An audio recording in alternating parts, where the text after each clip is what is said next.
জগৎ যে as it is বলা হয় শাস্ত্রে, এটার পিছনে যৌক্তিকতা বা এটার কতটা ঠিক বলে মনে হয় আমার। এই প্রসঙ্গে আলোচনাক্রমে মহারাজ নারায়ণের বরাহ অবতার এই বিষয়ে যে ঘটনা বর্ণিত আছে সেটি নিয়ে আলোচনা করতে শুরু করে এবং তারপর এই অংশটি উল্লেখিত হয়, যেটি আমরা ভিডিওতে শুনতে পাবো। বরাহ অবতার হয়েছে।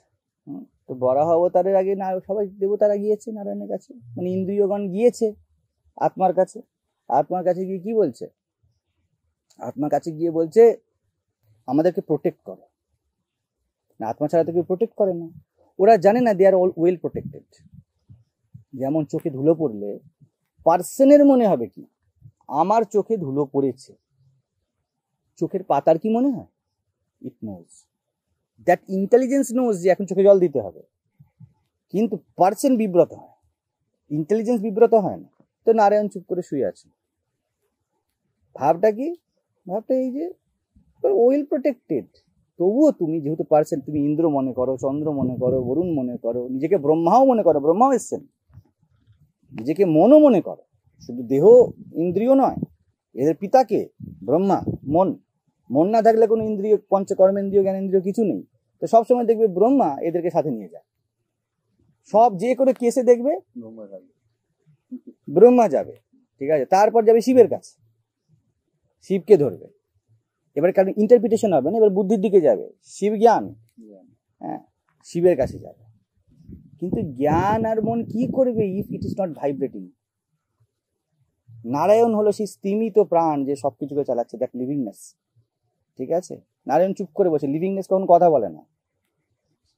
বুদ্ধি সবসময় ধ্যানে আছে, শিব বুদ্ধির চরম অবস্থা, এটা কোনো বোধ স্বভাব, ঠিক আছে। কিন্তু তবু শিবের আইডেন্টিটি বুদ্ধি। বুদ্ধি সবসময় সহজ এভাবে দাঁড়িয়ে আছে, বুদ্ধি নড়বে চলবে না, চুপচাপ বুদ্ধি বসে থাকবে। ওকে, তো বুদ্ধি চুপচাপ বসে আছে, নিয়ে যাবে ব্রহ্মা শিবের কাছে। মন বলবে আমি পাজেল হয়ে গেছি, বুদ্ধি লাগাও, বুদ্ধি লাগাও, বুদ্ধির কাছে চলো, আমার থেকে গ্রেটার বুদ্ধি। তো বুদ্ধির কাছে চলে যাবে, বুদ্ধি নিয়ে ধ্যান খুলবে, ধ্যানের চোখ খুলবে। আমাকে ইমপ্লিমেন্টেড হতে হবে। যদি বুদ্ধি দিয়ে কাজ হয়ে গেল, এই জগৎ ব্যাপার, ঠিক আছে। কিন্তু যখন পুরো অস্তিত্ব সংকট, তাহলে অস্তিত্ববান তো নারায়ণ, চলো নারায়ণের কাছে। এবার প্রাণের কাছে যাবে, কারণ স্পন্দিত না হলে কিছু হবে না, ঠিক আছে। তো গেল, তখন নারায়ণ দেখলো যে তো ওয়েল প্রোটেক্টেড, তবুও ভাবছে যে এদেরকে প্রোটেকশন, এদের আসতে হবে। ওকে, বোঝো নারায়ণ এত সহজ? বরাহ অবতার হলো, বিরাট, ধরিত্রীকে উদ্ধার করলেন ইত্যাদি সব কাহিনী আছে, ঠিক আছে। অসুর সংহার করলেন, হ্যাঁ, করে এই যিনি পরম সহজ, জ্ঞান প্রাণ মন বুদ্ধি সবকিছুর মধ্যে এরকম হয়েছে, তার বাচ্চা কাচ্চা হয়েছে, ছানাপোনা হয়েছে, ওই নিয়ে ব্যস্ত হয়ে গেছে। বুঝে যাচ্ছে? সহজ নারায়ণ, তিনি পরম অসহজ হয়ে গিয়েছেন। বোঝো, কানেকশনটা বুঝবে। পরম অসহজ হয়ে গিয়েছেন, বাচ্চাকে দুধ খাওয়াচ্ছেন বসে বসে, কি করবে এবারে? তো এবার বুদ্ধি আর এ বলছে তো মহা সমস্যা। মন আর বুদ্ধি বলবে কি? ব্রহ্মা বিষ্ণু দেবতা বলছে কি, জগৎ জীবন নারায়ণ, তিনি যদি এ থাকেন জগৎ উদ্ধার করেও বা কি হবে? বাড়ি তো কিনেছি, বাড়িতে থাকার লোক নেই, হবেটা কি?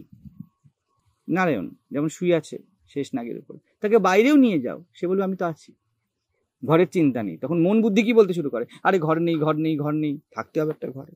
তো নারায়ণ বলছে ঠিক আছে, চলো একটা ঘরের ব্যবস্থা করি, ঠিক আছে। ঘর ঠর সব এসে গিয়েছে, নারায়ণ যেখানকার সেখানে বসে আছে, উনি আর নড়ছেন না। বলে প্রভু আপনার জন্যই তো ঘর, এই যে বাল্ব এসি সব করলাম প্রভু, ইলেকট্রিসিটি আপনার জন্যই তো, আপনি না থাকলে এদের কি অস্তিত্ব, এরা কি করবে থেকেই বা? বুঝে যাচ্ছে? কোনটা কত ভোল্ট, কোনটা কত ওয়াটেজ, সবকিছু কাকে নিয়ে? ইলেকট্রিসিটিকে নিয়েই তো এত কিছু ব্যবস্থা করা হলো, সব সাজিয়ে আপনার প্যালেস রেডি।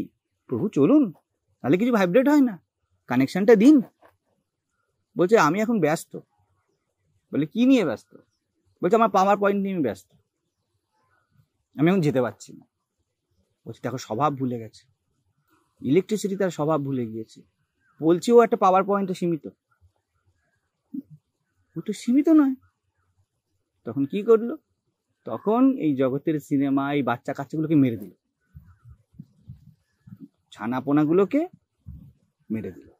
আর ওই যে তার পাওয়ার পয়েন্ট অভিমান, শিব এসে ত্রিশূল দিয়ে চূর্ণ করে দিল। বুঝে যাচ্ছে? অর্থাৎ বরাহ শরীরকে মেরে দিল। তখন নারায়ণ পরমানন্দে হাসতে হাসতে চলে গেল। বুঝে যাচ্ছে? গুরুবিন জ্ঞান না হয়ে, শিব গুরু তো, নারায়ণেরও জ্ঞান হচ্ছে না এই ক্ষেত্রে। এই তিনটে কানেক্টেড জিনিস, সব কানেক্টেড, শরীর মন বুদ্ধি এটা ওটা সেটা, ঠিক আছে?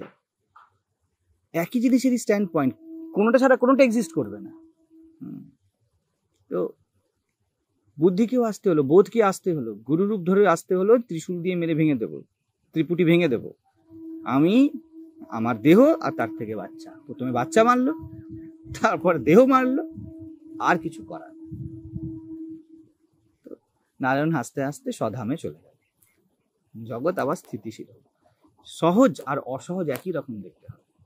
পরম সহজ যিনি নারায়ণ, তিনি কিন্তু এই বাচ্চাদেরকে নিয়েও পরম সহজ হয়েছিলেন, বুঝে যাচ্ছে? কিন্তু উনি যে পাওয়ার পয়েন্ট আটকে গিয়েছেন, যেহেতু ওনার স্বভাব সহজ, হি ডাজেন্ট নো, উনি জানেন না। বালি এতটাই বালি যে ও হাওয়ায় উড়ে গেছে, ও জানেন।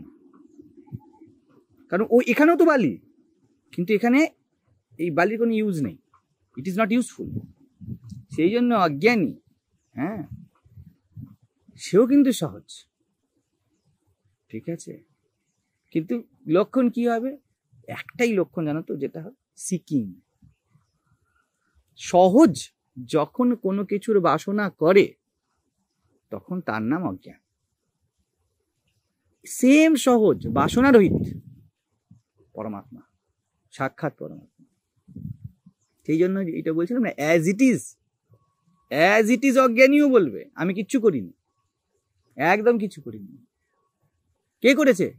বলে স্ত্রী করেছে, বাবা করেছে, মা করেছে। এই যে আমি করিনি, এমফাসিস আমি থেকে করাই চলে গেছে, তাই উত্তর এলো কে করেছে। জ্ঞানী হলে কি বলতো? কেউ করেন, কোনো কালে কেউ করেন। তার কাছে করাটা ছবি, আমিটা ছবি নয়, ঠিক আছে? সেই যে আম গাছের কথা হচ্ছিল না, দেখো এই ছবির উপর একটা দৃষ্টিটা বেশি আছে, ছবিটাকে ডিসকার্ড করার দিকে ধ্যানটা বেশি আছে। দ্যাট পিস, দ্যাট বিইংনেস এখানে সিংহের মতো দাঁড়ায়নি ওঠে। নিসর্গ মহারাজ বা যে কোনো জ্ঞানী, রমণ মহর্ষি, এদের আমি সিংহের উপরে উঠে দাঁড়াবে, এটা জ্ঞানের অবস্থা। আবার জ্ঞানের থেকে যে এগিয়ে যাবে, জ্ঞানও যখন সহজ হয়ে যাবে, আবার চুপচাপ হয়ে যাবে নারায়ণের মতো। শিব হলো জ্ঞানী স্বভাব, কিছু এক্সিস্ট করে না, ধ্যান এক্সিস্ট করে। নারায়ণ হলেন সহজ স্বভাব, ব্রহ্মা হলেন মন স্বভাব, সাধক স্বভাব। ব্রহ্মা সাধকত্ব, শিব জ্ঞান, আর নারায়ণ সহজ। তো এইরকম এই যে শিবের কাছে গেলে দেখবেন শিবের কিছু যায় আসে না, শিবটা একদম চৌকাঠ না, গুরু চৌকাঠ একদম জ্ঞানের। শিব অসুরকেও দিয়ে দিচ্ছে, আর শিব দেবতাকেও দিয়ে দিচ্ছে। ব্রহ্মার আবার কি? ব্রহ্মা আবার কর্মে বাঁধা, মন কর্মে বাঁধা না, ব্রহ্মা দিতে বাধ্য। ব্রহ্মা বুঝতে পারলেও করতে হবে ওকে, বুঝতে পারছে মহিষাসুর গোলমাল করবে, তবুও দিতে হবে, কর্মে বাঁধা না। শিব কিন্তু কর্মে বাঁধা না, শিবের জন্য জগতে এক্সিস্ট করে না। যখন আমি বলি না আমার মাথায় অত কিছু থাকছে না, ওই ইচ্ছার সাথে কানেক্ট করো, কে চাইলো না চাইলো এলো না, শিবের ফোকাস কি? শিবের ফোকাস হয়ে যাবে ঠিক আছে, বিইং তো এক্সিস্ট করে, তো ব্রহ্মার থেকে শুদ্ধ অবস্থা, শিব বন্ধনে নেই, বুঝে যাচ্ছে? ব্রহ্মার থেকে শুদ্ধ অবস্থা, ব্রহ্মা বলবে আমাকে দিতে হবে, চেয়েছে। যেমন কোর্টের লয়ে ভায়োলেশন হয়েছে মানে আমি বুঝলো আমি কিছু করতে পারবো না, আমার হাত পা বাঁধা, বুঝে যাচ্ছে? কিন্তু শিবের তা না, শিবের সেম জিনিস অপোজিট। শিব বলবে, আর শিব বলবে আমি সবাইকে সবকিছু দিয়ে দেবো। মনে হচ্ছে না শিব লতে বাঁধা, শিবের ফোকাস বিইং এ চলে এসেছে। শিব বলছে কেন দিচ্ছি? কারণ চেয়েছে, আর কোনো কারণ। কে চেয়েছে না চেয়েছে এক্সিস্ট করে না। ব্রহ্মা কিন্তু জানে কে চেয়েছে না চেয়েছে, কিন্তু তবুও দেবে, আমি বাধা। অজ্ঞানের মনে হবে এরকম। এই জন্য প্রজাপতি, সব প্রজাপতিও এরকম, সবার মন এরকম, সব জেনে শুনেও ভুল করবে। শিবের জেনে শুনে ভুলের কোনো প্রশ্ন নেই, শিব জানেই না কিছু। শিবের কাছে শুধু অস্থি মাত্র, সৎ মাত্র এক্সিস্ট করে। ধ্যানে আছেন না, এটা হলো গুরু। তুমি যেমনই হও না কেন, তোমার সৎকে দেখে গুরু কথা বলবে, তোমায় করুণা করবে। এই জন্য সব অবতার মহাপুরুষ যাদেরকে দেখবে, তাদের দেখবে কিন্তু এরকম, ওরা কারোর উপরে অকরুণা নেই, অকৃপা নেই, ওদের জন্য এটা এক্সিস্ট করে না। এর থেকেও এগিয়ে বিষ্ণু, ও বিইং, এই জায়গাটা বোঝো। আমি যখন বলছি অ্যাজ ইট ইজ, শিব হলো as it is, it is a focus. বুঝে যাচ্ছে? ব্রহ্মা কি? নাম রূপে ফোকাস। শিব কি? নাম রূপের ডিসকার্ডে ফোকাস। বিষ্ণু কি? অ্যাজ নামরূপ, আমি আছি, আমি নামরূপ হয়ে আছি। বুঝে যাচ্ছে? আমিতে ফোকাস হলো, দৃশ্য উপেক্ষিত হলো, আর এইবারে আমি আর দৃশ্য দুটোই বিষ্ণুর জন্য এক্সিস্ট করে না। জগত জীবন রাম, জগৎ জীবন হয়ে থাকবে। সেই জন্য দেখতে ব্রহ্মা আর মানে নারায়ণকে একই রকম লাগবে, কিন্তু হাজার গুণ পার্থক্য, হাজার গুণ পার্থক্য। বুঝতে পারবে না। ব্রহ্মা কর্মে বাধা, আর বিষ্ণুর জন্য কর্ম। ও আচ্ছা, কর্ম। লক্ষ্মী পাঠিয়েছে এদিকে, ওকে লক্ষ্মী বলে? ও আচ্ছা, বলে হয়তো। নারায়ণ এরকম, ও সবকিছু হয়েও হয় না। তো এই জায়গাটা ধরবে তোমরা, যেটা যাকে বলে বিবেক বিচার, ও তো বুদ্ধি দিয়ে হয়। ও খুব সুন্দর। বিবেক বিচারে জগৎ থাকবে না, গুরুই মাত্র থাকবে। একদম ঠিক আছে, জ্ঞানই মাত্র এক্সিস্ট করবে, আর কিছু এক্সিস্ট করবে না। কিন্তু যে গুরু, তার আচরণ তোমার একদম অজ্ঞানীর মতোই লাগবে, কিচ্ছু করে না। ওর কাছে বিইং এক্সিস্ট করে না, নন বিইংও এক্সিস্ট করে না। এই জন্য বিষ্ণুর কোনো টেনশন নেই, সবসময় শুয়ে বসেই আছে। মারামারি ফাটাফাটি হয়ে গেল, বিষ্ণু আস্তে করে উঠল। দেখবে তুমি কখনো সিরিয়ালগুলোতে দেখবে, আস্তে করে উঠে বসলেন, হাসলেন, দেবগণ কি আছে বলুন। আবার যেন এই বোস্টমগুলো এইসবের অধিকারী না হওয়ার চেষ্টা করে। ওরা এর থেকে খুব সহস্র যোজন দূর। ওরা যেন না দাবি করতে, ওই ভিডিও বা এটা না শুনে যেন দাবি যেন তারা না করে যে এই দেখো আমাদের বিষ্ণুর কথা বলছে। আমি তোমাদের বিষ্ণুর কথা বলছি না, বিষ্ণু তোমাদের আমাদের হয়ই না। এই খাসির মাংস খাওয়া বিষ্ণু, এই আবার তুলসী নেওয়া বিষ্ণু। অ্যাজ না, আমি ভক্ষণকারী আর ভক্ষণ হয়ে আছি সেই বিষ্ণু। আমি জন্মের বেরোনো রক্ত আর মৃত্যুতে বেরোনো রক্ত হয়ে আছি সেই বিষ্ণু। তো বিষ্ণুকে একদম ধরা যাবে না, কঠিন হয়ে যাবে। ও যে কখন খেলবে, কি খেলবে, বিষ্ণুর কোনো ডিগনিটি বোধ আছে? বলো, কোনো ডিগনিটি নেই। বুদ্ধিকে পালাতে হয়, ভস্মাসুর। নিজেই বুদ্ধি দিয়েছে, বুদ্ধি নিজের ডালেই ফেসে যায়, নিয়মের জালে ফেসে যায় মাঝে মাঝে। ভস্মাসুরকে ভস্ম করে দাও, এই দিয়ে দিয়েছে, আশীর্বাদ দিয়ে দিয়েছে, ওকেই ভস্ম করতে চলেছে। বুদ্ধি নিজেকে প্রোটেক্ট করবে। বিষ্ণু কি হতো এরকম? বিষ্ণুর অ্যাপ্রোচ দেখো এক্ষেত্রে। বিষ্ণু কি হবে? ভয়ঙ্কর স্থিতি। বিষ্ণু সমুদ্র মন্থনে মোহিনী হয়ে যাচ্ছে, নো প্রোফাইল, নো প্রোফাইল। কে কি বললো না বললো, কৃষ্ণকে দেখো, নো প্রোফাইল, কে কি বললো না বললো। আরে কে বলবে? আমি বলি, আমাকেই বলা হয়। আর এইটাও শিবের তবুও প্রকাশিত, বিষ্ণু সাইলেন্ট। বিষ্ণু হালকা করে ঠোঁটের পাশে মুচকি হাসবে, কিচ্ছু বলবে। এটাও বলবে না যে আমি করি, এই যে আমি বললাম না, আরে আমি শুনছি, আমি দেখছি, আমি হচ্ছি। কে বলবে, কাকে বলবে? এটা শিব। যখন উপদেশ করা হবে এরম ভাবে বলতে হবে। সামনের ব্যক্তি আসলে রমন মহর্ষি হোক, সেলার বাবু, নিসারত্তা মহারাজ, এইভাবে কথা বলবেন। কিন্তু যখন তার নিজেদের, ওনাদের কথা জিজ্ঞাসা করো, একদম নরম হয়ে গিয়ে কথা বলবে, নরম হয়ে গিয়ে পরিষ্কার করে বলবে, আরে কিচ্ছু নেই, আরে কিচ্ছু নেই। এটা তোমাকে দাঁড় করানোর জন্য শক্ত করে বলা হবে, এই যে বিচার, ঠিক আছে, বোধকে দাঁড় করানোর জন্য শক্ত করে বলা হয়। কিন্তু বোধ বড় কোমল জিনিস। দুধের মধ্যে তার হোয়াইটনেস যতটা কোমল ভাবে বসে আছে, আকাশের মধ্যে আকাশের নীলিমা যতটা কোমল ভাবে বসে আছে বোধ অতটা কোমল। জলের মধ্যে ওর তরলতা যেভাবে বসে আছে অতটা কোমল। তাই যখন তুমি বলবে জল তরল, এটা আর জলের সাথে তরলতার যে সম্পর্ক, তার সম্পৃক্ততা, দুটো এক। তবে ফোকাস করা উচিত জ্ঞানেই। সহজ ভাব বা অবধূত অবস্থা যাকে বলা হয়, ওটা না চাওয়া কর্মফল। যেমন অজ্ঞানী জ্ঞান চাইবে, জ্ঞানী জ্ঞানে থাকতে চাইবে, আর জ্ঞানীর জ্ঞানে থাকা যখন তার ন্যাচারাল স্টেট, তখন তা সহজ। এই ন্যাচারাল কিছু আর দেখা যাবে না। যেমন অজ্ঞানী কিছু দেখতে পারে না, but there is content consciousness. সহজ কিছু দেখতে পারে না, there is no content consciousness. কিন্তু উপর থেকে দেখতে এক। সহজের সবই সহজ, জানো না ও ড্রেসিং টেবিলের সামনে যখন বসলো, ও বসেইছে তো নিজের প্রুফ সরানোর জন্য, ও বসেই তো প্রুফই দেখতে হবে, অটোমেটিক ও সরাবে। তখন ও কিছু প্রয়াস হবে এরকম করে পাউডার মাখবে, ভাবে না সাজছি বলে ও বিন্দাস করে চলে বেরিয়ে চলে যাবে। বলতে পারো, বলতে পারো সহজ না, এরকম ভাবেই আমরা বেঁচে আছি, সহজে বেঁচে আছি। সহজকে যখন কন্টেন্ট বলা হয় তখন তাকে অজ্ঞান বলা হয়। কন্টেন্ট ওয়াইজ যখন দেখা হয়, যখন আমি বললাম না আম গাছকে যখন আম গাছ ফোকাস হয়ে যাবে তখন অজ্ঞান হয়ে যাবে, আর তখন জ্ঞানের জন্য সিকিং আসবে। তখন জ্ঞান প্লেজারেবল মনে হবে, এটাও মাথায় রাখো। জ্ঞান সুখের মনে হবে, জ্ঞান না সুখের না দুঃখের। জ্ঞান দুটোই নয়। আমি যখন তোমাদেরকে বলি শান্তির সিকিং, তখন অজ্ঞান থেকে জ্ঞানের যাত্রা। অজ্ঞান দাঁড়িয়ে থাকবে সাইলেন্টলি পিছনে হালকা করে, সহজে দাঁড়িয়ে থাকবে না। সেই জন্য উচিত সবসময় জ্ঞান পাকাও। জ্ঞানের পরিপক্ক অবস্থায় জ্ঞান মাত্র থেকে যায়, এবং আরো পরিপক্ক অবস্থায় জ্ঞান আছে, জ্ঞান নিজেও জানে না। জ্ঞান নিজেও জানে না আমি আছি।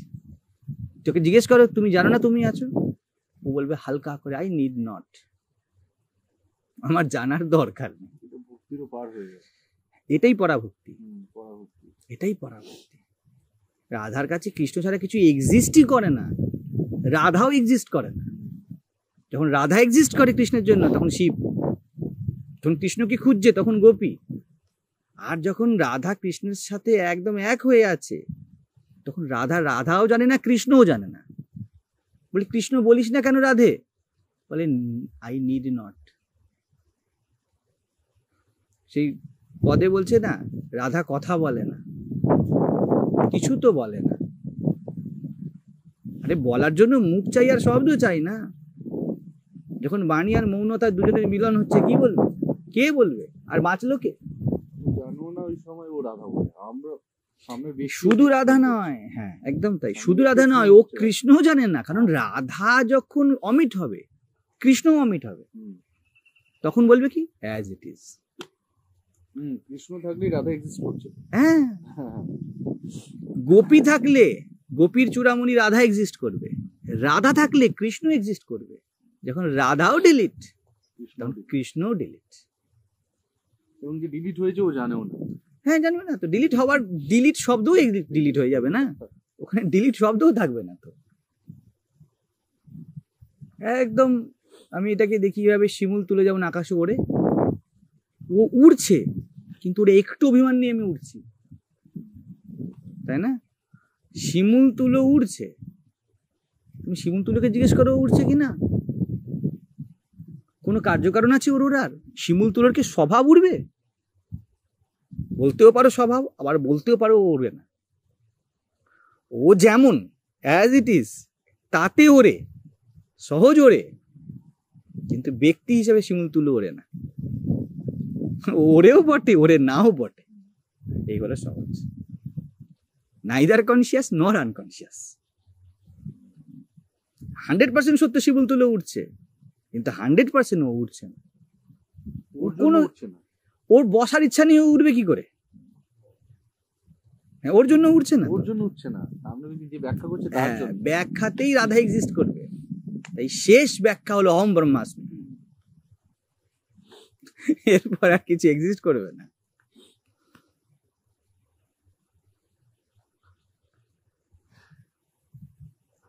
এবার বোঝো কেন জ্ঞানী সবকিছুকে ছেড়ে চুপচাপ এক ধার হয়ে যায়। কি চাই এই জগতের ভিড়ের বাজারে, যখন মানে বিষয়, যে কোনো বিষয়, সে গৃহস্থ কা সন্ন্যাস হোক, আত্মা এক্সিস্ট করে না।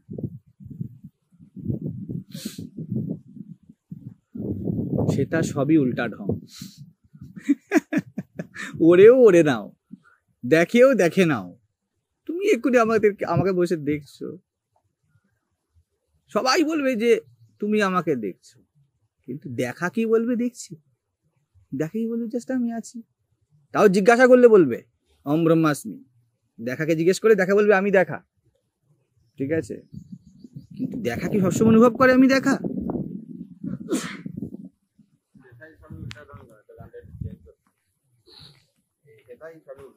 হ্যাঁ, ওই আর কি। হেতা হোতা, হেতা বললেই হোতা আছে, হোতা বললেই হেতা আছে। বলতে শব্দের কিছু যায় আসে না, মূল বিষয় হলো আগুন লেগে গেছে। আগুন লাগার পর কাঠে লেগেছে না কাগজে লেগেছে, কি এসে যায়? আলো নিয়ে কথা। সেটা বললে আরো ডিপ হয়ে গেল, আরো কাছে। সেটা বললে ও স্ট্যান্ড পয়েন্ট, ব্যক্তি স্ট্যান্ড পয়েন্টে বলছে। দাঁড়াও দাঁড়াও, ও বলছে সেথা বললে একটু দূর হচ্ছে, হেথা বললে কাছে হচ্ছে। তুমি যেটা বললে ওটাই বলছে। হেথা বললে, তুমি বললে না সেথা না হেথা, এবার আমি বলবো সেথা। এবার কি বলবে তুমি? হ্যাঁ, ওতেই পারে, শব্দের খেলা। না না না না না, ডোন্ট মিস দ্য পয়েন্ট। তিনটে পয়েন্ট নাও, ঠিক আছে? দ্রষ্টা মাঝখানে দাঁড়িয়ে আছে, দৃশ্য এই দিকে, দর্শন ওই দিকে, ঠিক? দ্রষ্টার জন্যই তো দর্শনও এক্সিস্ট করছে না, ধরে নাও। দ্রষ্টাই, দর্শনের কন্টেন্ট দ্রষ্টার দৃশ্য। দর্শন সবসময় উপরে থাকবে, তাই না? সত্যগুণ আলো। সত্যগুণ এই শব্দটা উচ্চারণ করা রজগুণ কর্ম, তাই না? তাহলে মাঝখানে থাকবে তো। তমগুণ এটা বলাও কর্ম, তাহলে এই মাঝখানে সেন্টারে দাঁড়িয়ে আছে না দ্য পার্সন, ঠিক? দ্রষ্টা দাঁড়িয়ে আছে, ঠিক আছে? তোমরা স্ট্যান্ড পয়েন্টটা কি নিচ্ছ ভালো করে দেখো। যখন বলছো দূরে, ঠিক আছে, তখন দৃশ্যের স্ট্যান্ড পয়েন্ট হয়ে যাচ্ছে। You are the center point. হেথা হোতা দৃশ্যের স্ট্যান্ড পয়েন্ট থেকে বলে দিচ্ছ তুমি, দ্রষ্টা দৃশ্য হয়ে গিয়েছে। এ দেখো আমি বলছি, মাঝখানে দাঁড়িয়ে আছো দ্রষ্টা, তোমার ডান দিকে দৃশ্য আর বাঁ দিকে দর্শন। তোমার জন্যই তো এক্সিস্ট করে না, তাহলে কথা বলবে কিসের উপরে? তো প্রথমে দৃশ্যের দিকে তাকিয়ে কি বলছে? সেথায় সবই উল্টা ঢং, ঠিক আছে? তোমরা বলছো দূরে হয়ে যাচ্ছে, এটাই তো বলছো। বলুন, আপনি বলুন তো। তোমরা বলছো সেথায় সবই উল্টা ঢং, তুমি দূরে বলছো, আমি দর্শন হয়ে বলছি।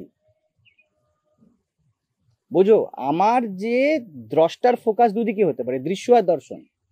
যখন দ্রষ্টা বলছে যে সেথায় সবই উল্টা ঢং, ঠিক আছে, তখন দ্রষ্টা বলছে দুটো ভাবে বলা যায়, একটা হচ্ছে এখানে দাঁড়িয়ে বলে সেটাই সব উল্টো ঢং, আর একটা ওখানে দাঁড়িয়ে বলে সেটাই সব উল্টো ঢং। ওখানে দাঁড়িয়ে কথা হচ্ছে তো, সেটাই তাই বলছি আমি, বলছি ওখানে দাঁড়িয়েই যদি একে ভ্যালিডিটি দিতে হয় এই কথাগুলোকে, তখন ওখানে দাঁড়িয়েই বলা উচিত এটা সব উল্টো ঢং।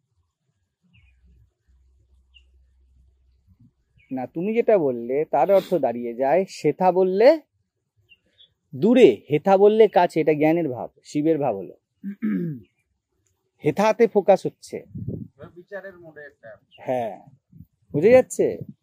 আর যখন আত্মা হয়ে দাঁড়াবে, আত্মা জগতে তাকিয়ে বলবে সেথা সবই উল্টা ঢং, বুঝে যাচ্ছে? দ্রষ্টা বলবে যে সেথায় আত্মায় সবই উল্টা ঢং, ঠিক আছে না? কারণ দৃশ্যকে আপন বলেছে না, তাই সেথায় সবই উল্টা ঢং। আত্মা কি বলবে? আরে সেথায় সবই উল্টা ঢং। ওটাই তো বলবে, ও তো ওইটাই বলবে যে এই যে আসল ব্যাপার কি বলতো, দ্রষ্টারই দুটো অভিমান হয়, কারণ দ্রষ্টা মাত্র ট্রুথ, যে দাঁড়িয়ে আছে সে মাত্র ট্রুথ। আমার প্রশ্নটা হচ্ছে দ্রষ্টা যে ওই যে মানে ও যে দ্য এসেন্স অফ দ্রষ্টা, দ্রষ্টার অধিষ্ঠান, দ্রষ্টার নাম নয়, হ্যাঁ, ওটাই মাত্র ট্রুথ। সাধকের অধিষ্ঠান মাত্র ট্রুথ। সাধকত্ব ট্রুথ নয়, সিদ্ধিও ট্রুথ নয়, তাই না? তাহলে সাধকের যে এসেন্স, সে যখন নিজেকে দর্শন বলতে শুরু করবে, হ্যাঁ, তখন এই জগতের সব ব্যাপারগুলো তার জন্য শেথা হয়ে গেল। সাধক মানে না, ও যখন বলছে, বলো না যে শেথা সবই উল্টা ঢং, মানে সাধকত্বের যে অধ্যারোপ তাকে নেওয়া হলো, সাধকের অধিষ্ঠানকে দেখা হলো না, ওই জায়গাটা, বুঝলে তো? মন ওইদিকে আসতে চাইবে বারবার। অধিষ্ঠান থেকে কথা বলতে হবে, আমি হয়ে আমিকে দেখতে হবে।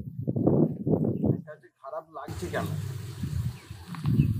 সরি, একটা হচ্ছে যে খারাপ লাগছে ভালো লাগতে হবে, হ্যাঁ, ভালোর সাথে থাকতে হবে একটা। তারপরে যে সেকেন্ড যে পার্টটা, সে বলবে খারাপ লাগছে কেন, খারাপ লাগার কথা না, একটু ভুল বিষয়, এটা তো আমার জাস্ট একটা মনে হচ্ছে। আর খারাপ লাগলো তো কি এসে গেল, ইন্টারেস্ট খারাপ লাগলোতে ওর ফোকাস চলে এসেছে। লাগলো তো ফোকাস আছে, কিন্তু ওটাকে মানে লাগাতে ইচ্ছা না বিষয়টা। না, ওটাই তো, হচ্ছে না। কিছু তো লাগলো, এই আমের জন্য আম গড়িয়ে পড়েনি। আমাকে একটা কথা বলো, আত্মার পজিশন থেকে তো সেটা হয়তো এক্সিস্ট করছে না। কোনটা? সেটা আর এটা কি আছে, তাই তো বলছি আমি, আত্মার পজিশন নিলে শেথা এটা এক্সিস্ট করবে না তো। এক্সিস্ট করছে না। কিন্তু তুমি যখন বলছো শেথার থেকে এটা কাছে, তখন স্ট্যান্ড পয়েন্ট বদলে গেল না? আত্মা থেকে সরে এটাই তো আসবে, তখন সরে গেছো। না, আমি এই স্ট্যান্ড পয়েন্ট থেকে বললাম, ধরুন গানটা যিনি লিখছেন সেটা সবই উল্টা ঢং। যিনি লিখছেন উনি সেটা না, ওই নগরে দাঁড়িয়ে তিনি কথাটা বলছেন, নগরে দাঁড়িয়ে বলছেন, একদম নগরে দাঁড়িয়ে বলছেন, বুঝো? মানে খেলছেন উনি সেটা, একদম। শব্দটাকে নিয়ে খেলছেন। হ্যাঁ, এই যখন বলছেন না, হেথায় কালো সেথায় সাদা, বুঝবি কি ভাই রং, এই যে ভাই এ বাইরে আছে, ওকে বলছে, বুঝতে পারছি তো ব্যাপারটা? ওকে বলছে, ভাইকে বলছে, বোঝানোর জন্য বলছে হেথা সেথা, বুঝতে পেরেছি? এই হলো বিষয়। তো জ্ঞানে থাকা সবসময় ভালো। সর্ব কর্ম অখিলম পার্থ জ্ঞানে না পরিসমাপ্যতে। জ্ঞানে হেথা সেথা রূপ কর্ম সমাপ্ত হয়ে যায়। কি থাকে, এই আমাদের কালকে একটা গেল না, জ্ঞানী কো জ্ঞানী অভিমান নেই হতা। বুঝে যাচ্ছে? জ্ঞানী কো, যেমন গুণীর গুণ অভিমান থাকে না, তাহলেই সে ঠিক গুণী, লাউচু বলে। গুণী জানে না, গুণী যে মূর্তিকার ভালো মূর্তি বানায়, যত সে আনকনসিয়াস যে আমি ভালো মূর্তি বানাই, তত সে ভালো মূর্তিকার। যতখানি সে কনসিয়াস যে আমি ভালো মূর্তি বানাই, ততটা সে জ্ঞানী। ভালো মূর্তি বানায় মানে তো বড় ফল দিকে না না না না না, বড় ফল না। ভালো মূর্তি বানাই, এটা তথ্য, জগতের প্রমাণে তথ্য। আমি আত্মা, এটা তথ্য। ইয়েস, ও বুঝবে না ওটা, না ওর কাছে মূর্তি ভ্যালিড, কিন্তু মূর্তির আধারে প্যাসিভ জগতের ছায়া চলবে, যে অন্য ছোট ওই ছায়াটা থেকে যাবে। হ্যাঁ, ওটাই তো ভালো খারাপ মানে তাই একদম না, না যা এর নিচেও আছে না, যে কিচ্ছু পারে না তারও মনে হয় আমি ভালো, ওটা তো এইটা মনে হবে। আর যে ভালো তারও মনে হবে আমি ভালো, কিন্তু তার ধ্যান ভালোর দিকে এসে গিয়েছে।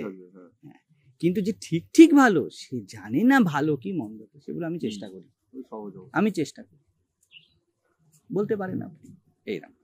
তো যে আত্মাতে দাঁড়িয়ে আছে সে বলবে আত্মাই সত্য, আর যে আত্মা হয়েই গেছে সে বলবে আত্মা অনাত্মা, এই শব্দগুলো ভাই বলছো ঠিক আছে, হবে হয়তো এই